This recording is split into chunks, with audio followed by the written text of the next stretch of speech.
C'était une période quand même compliquée. Avant, en 2019, pendant 4 ans, on a eu un changement de sélectionneur. Des résultats pas très bons. Il n'y avait pas grand monde qui comptait sur nous et pas grand monde qui croyait en nous. Maxime Médard, c'est un peu le sage de l'équipe de France en 2019. Un joueur expérimenté de 33 ans, adepte de la méditation. Il sait pertinemment qu'il va disputer sa toute dernière Coupe du Monde au Japon. À cette époque, le rugby français est en pleine crise. Guy Novès a été licencié, son successeur à la tête des Bleus, Jacques Brunel, ne fait pas l'unanimité, le public déserte les tribunes et bout d'un 15 de France retombé à la 8e place mondiale. Je m'appelle Manon Fossat. Bienvenue dans ce nouvel épisode des Géants du rugby. En 2019, j'avais 33 ans. Ouais, c'est ça, 33 ans. J'avais un rôle un peu de grand frère parce que j'étais en chambre avec Romain Tamac. Donc lui qui était, je pense, le plus jeune à cette période-là et moi le plus vieux. Donc j'étais un peu figure de grand frère. Le mettre dans de bonnes dispositions, le rassurer, le mettre en confiance, même s'il n'avait pas forcément besoin de ça, parce que Romain est quelqu'un de posé, de calme, il fait que dormir en plus, et c'est insupportable. Donc non,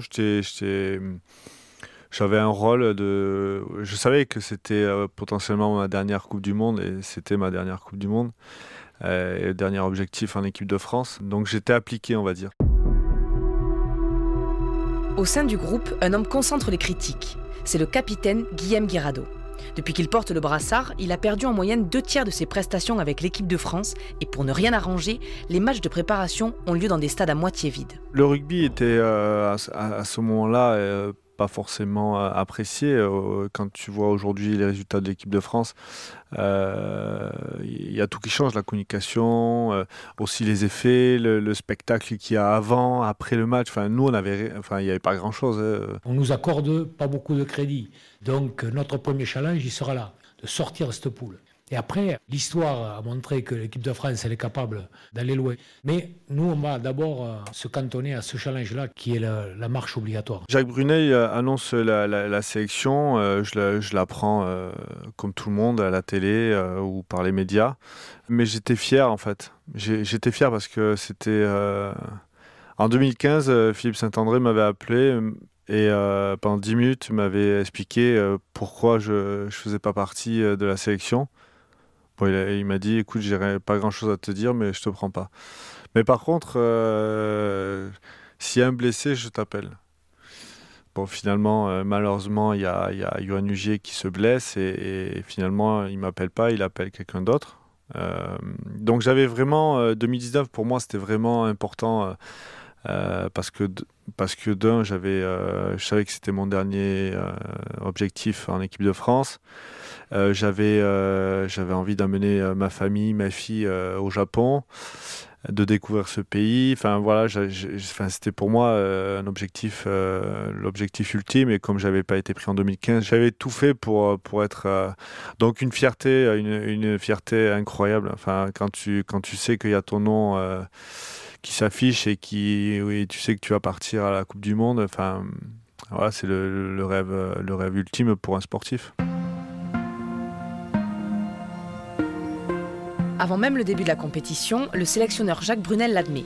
Passer le premier tour de cette Coupe du Monde, ce sera déjà un challenge. Il faut dire que le 15 de France se retrouve dans ce qu'on appelle la poule de la mort, avec l'Angleterre, championne du monde en titre, et l'Argentine devenue depuis quelques années la bête noire des Français. Les rugbyman français décollent pour le Japon. Ce sera samedi, la Coupe du Monde commence le 20 septembre, rendez-vous pris. Et en attendant, ils ont reçu une visite de marque aujourd'hui, celle du président de la République, venu déjeuner avec eux à Marcoussis et venu les encourager. Vous n'êtes pas les favoris de cette compétition, on le sait bien. Et vous vous êtes bien fait secouer ces derniers temps, et y compris par tous les commentaires qu'on a pu lire, et je sais combien ça peut être blessant, dur et combien c'est désagréable. Mais je sais une chose, c'est qu'en sport, rien n'est jamais écrit. Il n'y a pas qu'en sport, vous me direz, mais en sport, c'est aussi vrai. Et si on avait le résultat d'une compétition au début, ce ne serait pas la peine d'y aller. Ça se joue sur le terrain.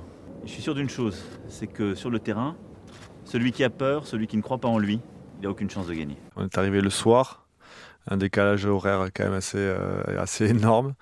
Et on arrive et on a fait plus de 20 heures de vol et on arrive là-bas où il faut encore faire un peu de bus et tout est différent. Mais bon, comme c'est la nuit, finalement, au bout de 10 minutes, tout le monde dort dans le bus et on arrive dans cet hôtel à Fuji Yoshida. à côté d'un parc d'attractions et en face de Mont Fuji. Tu découvres un peu et les gens, t'es accueilli par les Japonais qui sont juste incroyables. On arrive à l'hôtel et t'as beaucoup de Japonais avec les drapeaux français qui t'accueillent et t'arrives, tu rentres dans la compétition. Au Japon, déjà t'es en général plus grand que la moyenne. Tu as beaucoup d'Européens qui ont beaucoup de tatouages et les tatouages au Japon c'est quand même particulier. Donc ça ils nous avaient briefé parce qu'on avait 2 personnes qui nous accompagnaient pour les traducteurs. Et ils nous avaient briefé un peu sur les règles, sur comment se comporter et tout. Et c'est vrai que par rapport au tatouage, il y a des endroits où on peut faire la récup, mais il fallait cacher les tatouages. Donc non, c'est vraiment une culture vraiment pas compliquée, différente, je veux dire. Tu te balades dans la rue, les gens te prennent en photo. Pour eux, ils adorent les Français, donc ouais, c'était génial. J'étais allé dans un collège avec Fabien Galtier et d'autres joueurs. Et cette culture japonaise où c'est strict, ça respecte, c'est à la minute, à la seconde et tout. Et en fait, on est rentré dans un gymnase où il y avait des chaises alignées et en face, il y avait tous les élèves. Et c'était très protocolaire. C'était impressionnant et je me souviens que Fabien avait pris la parole à la fin et avait parlé un peu plus que le temps qu'ils avaient prévu. Donc ça a mis un peu le boxon dans leur organisation. Et finalement, on devait faire des passes à la fin, je crois, 10-15 minutes. Finalement, on a fait 5 minutes et c'était plié. Mais je trouve que c'est bien de mettre ces actions-là. Alors, ce qu'il faut rappeler, c'est que le Japon a une vraie culture rugbystique. Et ce mondial est donc un événement majeur, insiste Kojiro, que j'ai rencontré et qui joue dans un club de la banlieue de Tokyo. Ça fait des décennies qu'on joue au rugby ici. On a plus de 100 000 licenciés dans tout le pays, alors forcément ce mondial nous intéresse. Je serai au stade pour l'ouverture, ça va être génial. C'est une chance incroyable pour notre pays, et surtout pour notre rugby qui peut être reconnu mondialement. Une semaine avant leur premier match, les joueurs du 15 de France assistent à la cérémonie officielle de bienvenue. Ils sont tous en costume cravate et des enfants japonais forment une haie d'honneur en agitant des drapeaux bleu, blanc, rouge. Les joueurs se font alors remettre une casquette, la fameuse cape, avant de poser pour la photo devant un sanctuaire shintoïste. Quelques jours plus tard, le 19 septembre, le premier match de poule a lieu à Tokyo. Le stade est quasi comble. Alors on s'est acclimaté et le premier match, c'était le match pour nous le plus important, contre l'Argentine. Parce qu'on est dans la poule, on avait l'Argentine, on avait le Tonga, on avait l'Angleterre et les États-Unis. Et on savait que si on gagnait les Argentins, les Anglais étaient quand même plus forts que nous à ce moment-là. Et on savait qu'on pouvait finir soit premier, soit deuxième. Donc c'est vrai que ce match-là, on a eu peur. On fait une bonne première mi-temps et c'est vrai que la deuxième mi-temps, c'est un peu compliqué. Mais voilà, encore une fois, ça montre le caractère de l'équipe et on est allé le chercher. Le scénario du match est renversant. Les Bleus se dirigent vers un succès tranquille puisqu'ils mènent 20-3 à la mi-temps. Sauf qu'en seconde période, rien ne va plus. Les Argentins reviennent et mènent d'un petit point. C'est finalement un drop de Camille Lopez qui libère les Bleus. Victoire 23-21. La tentative de drop peut-être de Camille Lopez sur le pied gauche qui vient de rentrer. Oh, qu'il ferait du bien ce drop de Camille Lopez. Il passe entre les poteaux, non? Oui, il passe entre les poteaux. 2 jours plus tard, malgré un vent violent, l'avion du 15 de France décolle de Tokyo, direction Kumamoto, une ville méridionale du Japon. La menace du typhon pèse sur le match France-États-Unis, prévu le 2 octobre. Finalement, la rencontre a lieu dans le petit stade boisé de Fukuoka. Pas de typhon donc, mais il fait plus de 30 degrés et la chaleur est moite et humide. Deuxième match, deuxième victoire dans la Coupe du Monde de rugby au Japon. Avec ce score 33-9 contre les États-Unis. Simon Rubin, le score est beau, la manière un peu moins. Ouais, c'est exactement ça, un score large qui s'est d'ailleurs construit en fin de match alors que les Américains étaient à bout physiquement, mais beaucoup d'erreurs, d'approximations, si bien qu'à l'issue de cette rencontre, on a du mal à se montrer optimiste quant à la suite de la compétition. Le 3e match de poule contre les Tonga n'arrange rien. Une fois de plus, les Bleus s'imposent dans la douleur, 23-21. Dans les vestiaires, plusieurs cadres de l'équipe décident de prendre la parole devant le staff. Qu'importe les critiques, nous sommes en quart de finale. La suite, c'est notre histoire, celle des joueurs. Elle n'appartient qu'à nous. Donc arrive le match normalement contre l'Angleterre où on pensait, honnêtement, je pense qu'on pensait qu'on pouvait en prendre 30 dans la musette et repartir la tête dans les épaules et la tête baissée. Pourquoi le match de l'Angleterre n'a pas lieu? Parce qu'en fait, il y a un typhon. C'est du jamais vu dans l'histoire de la Coupe du Monde de rugby. Un match annulé. Angleterre-France n'aura donc pas lieu. Écoutez l'annonce en anglais des organisateurs consternés. The Pool C match between England and France at Yokohama Stadium will be cancelled. Le match du groupe C entre l'Angleterre et la France sera donc annulé. Il faut savoir que jusqu'à ce matin, l'organisation espérait voir le typhon changer de trajectoire, mais sans succès. Ce serait trop dangereux de jouer le match samedi à Yokohama, alors que le typhon est attendu à ce moment-là sur la ville. Impossible et dangereux également de délocaliser le match, de déplacer les spectateurs ailleurs en si peu de temps. Rappelons que le typhon Hagibis, qui se dirige vers Tokyo, est le plus puissant de l'année avec des vents qui frôlent les 300 km/h. Le typhon Hagibis fait plus de 80 morts dans le pays. 3 matchs du mondial sont annulés et pour rendre hommage aux victimes, 20 secondes de silence sont respectées par la suite à chaque rencontre. On est resté dans la ville où on était après le Tonga et les familles sont venues nous rejoindre et en fait on a proposé au staff d'ouvrir l'entraînement aux familles. Moi il y a ma femme et ma fille. Le matin j'allais les voir, le soir j'allais les voir. Après la journée elle faisait ce qu'elle voulait, mais c'est vrai que je trouvais ça vraiment différent de 2011 en fait. 2011 où c'était très cloisonné et tout, et là c'était un peu plus ouvert aux familles. Je pense que c'est bien aussi. J'avais mon père qui était à Tokyo au moment du typhon. Il m'a dit on peut pas sortir, ça bouge, c'est assez impressionnant. Donc après moi on l'a pas vécu, nous on était quand même bien loin de ça et on l'a pas forcément ressenti. Mais c'est vrai que de pouvoir partager ça en famille, c'était vraiment bien. Le quart de finale contre le Pays de Galles approche, mais les tensions restent vives. Certains jouent aux cartes, au ping-pong, pendant que d'autres profitent des centres commerciaux ou des parcs d'attractions. Chacun vit à son rythme. J'étais très dans la méditation à ce moment-là, et je le suis toujours. Sur la deuxième partie de ma carrière, en fait, j'ai essayé de trouver des solutions pour changer, me remettre en question, évoluer, progresser. Et c'est vrai que j'étais vraiment dans une phase de méditation. J'avais ma machine à jus où j'allais me chercher des légumes au Japon où c'est vraiment très compliqué de trouver des légumes et puis c'est super cher. Donc il fallait les trouver, parler en anglais, français, japonais, tu te démerdais comme tu pouvais. J'étais très appliqué parce que je voulais vraiment faire quelque chose à cette Coupe du Monde.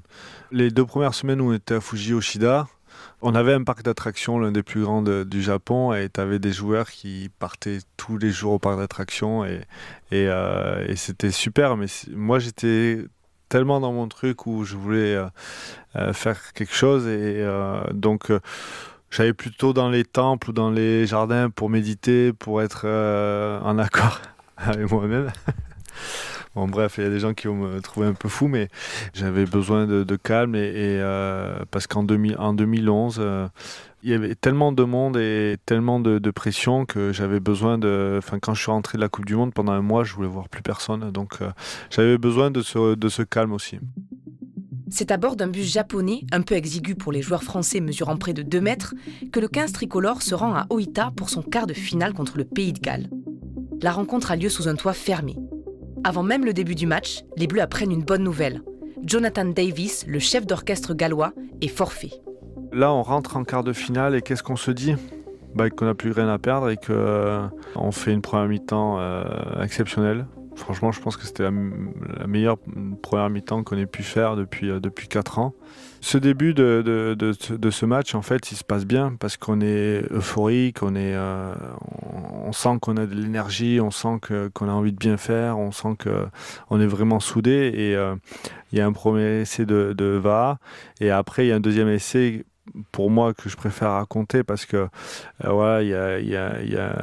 y a un tchic-tchac de notre centre adoré et puis qui fait la passe à Antoine Dupont, je crois, et qu'Antoine Antoine Romain et qui fait la passe à Charles Olivon. Et en fait, moi, je suis juste derrière, je suis à gauche et je crie et en fait, j'étais tellement, il était trop beau cet essai et puis Charles qui s'en va. Tamac. Vakatawa est passé. Oh, magnifique. Intérieur. Comment allez, encore du pas. Bien joué. Oui, allez, Charles, c'est fait. Entre les poteaux. Ouais. Deuxième essai d'équipe de France. Quelle inspiration française. On vous l'a présenté en focus, Charles Lumont. C'est lui qui va entre les poteaux. Donc non, moi j'étais derrière, j'étais fou, je criais comme un dingue, j'étais comme un enfant, enfin c'était fou. Et puis il y a une image, il y a une photo de Charles et de moi sous les poteaux. Et je lui crie dessus, mais parce qu'on était... Voilà, on s'est 2 essais en moins de 5 minutes, c'est juste incroyable. Donc, puis en quart de finale, tu te dis, bon, ça va vite. Après, voilà, on sait que quand ça part vite, il y a toujours un ajustement derrière. Et malheureusement, ça s'est retourné contre nous. Et Va qui fait un geste en seconde mi-temps, c'est un coup de coude. Après, mais à ce niveau-là, d'engagement, de pression, de travail et tout, c'est des joueurs qui sont vachement exposés pas à ce genre de gestes, mais à ce genre d'engagement, enfin de puissance, d'effort et tout. Donc malheureusement, il y a parfois des gestes qui peuvent partir et sans le vouloir. Et ce coup de coude de Sébastien Vahamaina sur un adversaire, la sanction est immédiate et très logique, un carton rouge pour le Français. Et dès lors, les Bleus en infériorité numérique vont livrer un combat hallucinant, tenir, résister jusqu'à 6 minutes de la fin du match. Et c'est gallois, et la France qui finalement a laissé passer sa chance à ce moment-là. Scénario cruel, défaite amère qui vient donc clore ce mondial tricolore. C'est pas évident, enfin ce match-là te sort de la compétition et puis c'est dur en fait, c'est dur parce que quand tu termines la compétition, 2 jours après tu es chez toi. Et là tu sais que c'est fini. Moi particulièrement, je savais que c'était mon dernier match en équipe de France. Mais tu sais que tu n'auras plus d'autres chances en fait. Tu sais qu'il y aura plus d'occasion pour essayer de remporter cette Coupe du Monde. Mais c'est dur parce que c'est des mois d'efforts, des années d'efforts. Et puis moi j'étais avec ma fille, donc j'étais avec ma fille dans mes bras et je sais que c'est fini, enfin l'équipe de France. C'est des pleurs et malheureusement j'ai pas pu amener ma fille dans les vestiaires. Parce que j'aurais aimé partager, rester un moment avec elle et tout, parce que en termes de réglementation, les Japonais sont assez stricts. Enfin, aucun joueur pouvait amener les enfants dans les vestiaires pour partager ça. Donc ça m'a un peu fait chier quand même. Mais ouais, c'est la fin. Enfin, pour moi, c'était la fin. Donc à la fois triste et déçu et à la fois soulagé que ça se termine en fait. Enfin, ma carrière internationale.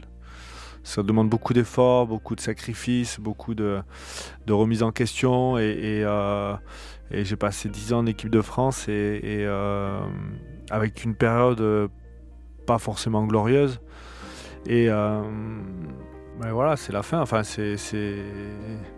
j'avais ma femme qui pleurait, ma fille qui captait pas trop parce que bon, elle était jeune, elle avait 3-4 ans donc elle comprenait pas. Et puis pour un petit bout de chou comme ça, être au Japon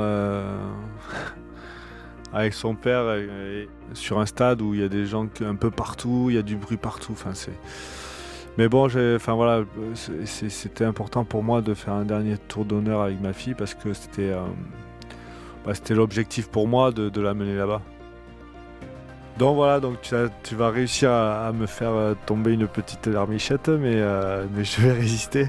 Mais en tout cas, j'avais fait une interview avec Califano pendant la Coupe du Monde et il me dit je te fais une surprise et tout. Et en fait, c'était ma femme et ma fille qui m'avaient fait une vidéo. Et cet enfoiré, il m'avait fait pleurer parce que je suis insensible et que ma fille, c'est ma princesse. Et voilà, donc de partager ce dernier tour d'honneur avec elle, c'était un plaisir immense.